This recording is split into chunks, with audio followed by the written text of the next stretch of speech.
This channel does not promote any violent, harmful, or illegal activities. All content provided by this channel is meant for an educational purpose only. নির্বাচনটা জরুরি।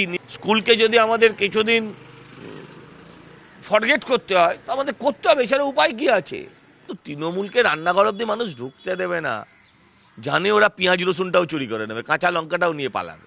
তাতে লাভ কিছু হবে না। থানার সীমানা কমানো বাড়ালে, হ্যাঁ, ভাঙড়কে কলকাতা পুলিশে কনভার্ট করলে, আর শওকত মোল্লাকে তৃণমূলের এমএলএ করলে, আরাবুলকে দলের তাজা নেতা বা দলের সম্পদ বললে, ওতে করে কোনোভাবেই আইন শৃঙ্খলার পরিবর্তন হবে না। ভোটের আগে হোক পরে হোক তাতে ওদের রাজনৈতিক লাভ হতে পারে, কিন্তু রাজ্যের আইন শৃঙ্খলা কোনোভাবেই তাতে পরিবর্তন হবে না।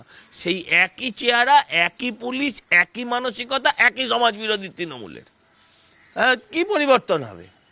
আমার মনে হয় এই প্রবলেমটা সলভ হয়ে যাবে। আমার মনে হয় এই প্রবলেমটা খুব একটা বড় প্রবলেম নয়, কিন্তু আসলে স্কুল খোলা থাকবে। স্কুলগুলো থেকে যদি বিএলওরা চলে আসে, স্কুলগুলো প্র্যাকটিক্যালি বন্ধ হয়ে যাবে, কারণ অধিকাংশ স্কুলে এখন আর শিক্ষক নেই। একটা শিক্ষক, দুটো শিক্ষক, সেই যদি নির্বাচনের কাজে নেমে পড়ে তাহলে স্বাভাবিকভাবে স্কুল বন্ধ হয়ে যাবে।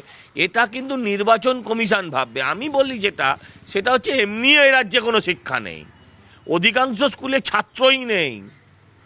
হ্যাঁ, নির্বাচনটা জরুরি, নির্বাচনটা সঠিকভাবে হওয়া জরুরি, তাহলেই আগামী দিন শিক্ষা ব্যবস্থার পরিবর্তন হবে। তাতে যদি স্কুল কিছুদিন আমাদের করতে হয়, স্কুলকে যদি আমাদের কিছুদিন ফরগেট করতে হয় তো আমাদের করতে হবে, এছাড়া উপায় কি আছে? না, কিছু উদ্যোক্তা অসভ্যতামি করতেই পারে, আমি সেটাকে অস্বীকার করছি না, কিন্তু আমি বলি পুলিশ একটা পেশাদারী সংস্থা। কেউ গালি দিলে তার বিরুদ্ধে একটা ভারতীয় দণ্ডবিধির বিএনএস অনুযায়ী একটা শাস্তির বিধান আছে। পুলিশ কেন গালি দেবে?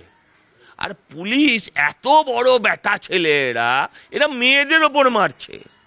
এরা এত বড় পুরুষ মানুষ, যখন এদেরকে অনুব্রত মাকে এবং স্ত্রীকে এর কথা বলে, তখন তাকে স্যার স্যার স্যার করে কথা বলে। আমার এই জায়গাটায় আপত্তি আছে। পুলিশ যে গালি দিল তাকে মারলো না, জনতার ওপর লাঠি চালালো। আমরা তো একটা ভিডিও দেখিনি যেখানে জনতা লাঠি চালানোর মতন কোনো কাজ করেছে। কেউ গালি দিতে পারে, আমি অস্বীকার করব না, সেখানে পুলিশ তাকে ব্যক্তিগতভাবে গ্রেপ্তার করবে। 4টে লোক অন্যায় করলে 4000-এর মবের ওপর লাঠি চালানোর অধিকার পুলিশকে কে দিয়েছে? আমি শুধু এইটুকু জানতে চাই। এজেন্ট নিয়ে অনীহা প্রকাশ করছে না। প্রথম কথা হচ্ছে, এটা মানতে হবে যে তৃণমূল যে ধরনের সন্ত্রাসের আবহ তৈরি করেছে, সমস্ত বিএলও যারা সরকারি স্টাফ, তারা সরকারি সন্ত্রাসে আতঙ্কিত। সেখানে বিএলএরা কিরমভাবে কাজ করবে? এরপরে হচ্ছে সিপিএম কংগ্রেসের এর কোনো অস্তিত্ব নেই। এদেরকে এমনিতেই ওই সন্ত্রাসের কথা বলতে হবে যে তাই আমরা লোক দিতে পারছি না, কিন্তু এদের এমনিতেও অস্তিত্ব নেই। আর বিজেপি যারা আছে, ওই 2-4টি একেবারে ওই কোর জায়গা ছাড়া বাকি সর্বত্র বিজেপি থাকবে সঠিকভাবে এবং দায়িত্ব সহকারে। তারা দাঁতে দাঁত টিপে লড়াই করবে। একজন নেতা বুঝিয়ে দিচ্ছেন, বামুনগাছির নেতা, তিনি বুঝিয়ে দিচ্ছেন ঠিক কেমনভাবে আতঙ্কটা ছড়াতে হবে, মা বোনেদের রান্নাঘরে ঢুকে গিয়ে কিভাবে বলতে হবে। কিন্তু তৃণমূলকে রান্নাঘর অব্দি মানুষ ঢুকতে দেবে না, জানে ওরা পেঁয়াজ রসুনটাও চুরি করে নেবে, কাঁচা লঙ্কাটাও নিয়ে পালাবে। আমি বুঝতে পারলাম না, সিপিএম এটা নিয়ে রাস্তায় নামার কারণটা কি?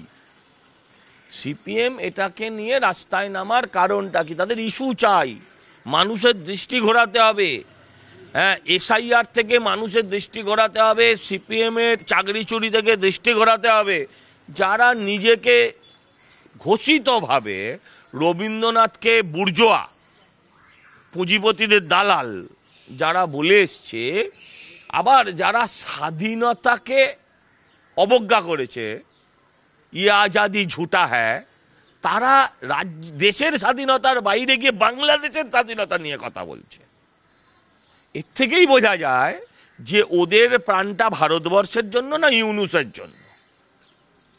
ওরা ইমরান খানকে ভালোবাসে না ভারতবর্ষকে ভালোবাসে, এটা পরিষ্কার বোঝা যায়।